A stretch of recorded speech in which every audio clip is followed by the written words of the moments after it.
ചുമ്മാ ഒരു രസത്തിന് തലയിലുള്ള തൊപ്പി ഒന്ന് വെച്ചു കൊടുത്തത് അവന്. പണി പാലും വെള്ളത്ത് കിട്ടി. അവരാണെങ്കിൽ അവന്റെ കൂടെ ഓടാനും തൊപ്പിയും കൊണ്ട് ഓടിയവനാണെങ്കിൽ ബാക്കിൽ ഇവരെ ഓടിപ്പിക്കാനും ശ്രമിച്ചുകൊണ്ടേയിരുന്നു. എന്തായാലും തൊപ്പിയും കൊണ്ട് ഓടിയവന് അതൊരു ബഹുരസമാണ്.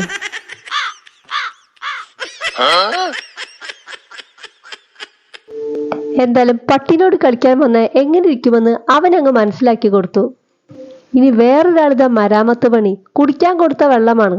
ടാങ്കിൽ ഇറങ്ങി നിന്നിട്ടാണ് അവൻ കുടിക്കുന്നത്. കൂടെ ഉള്ളവനാണെങ്കിൽ കുടിപ്പിക്കാനും അവൻ സമ്മതിക്കുന്നില്ല.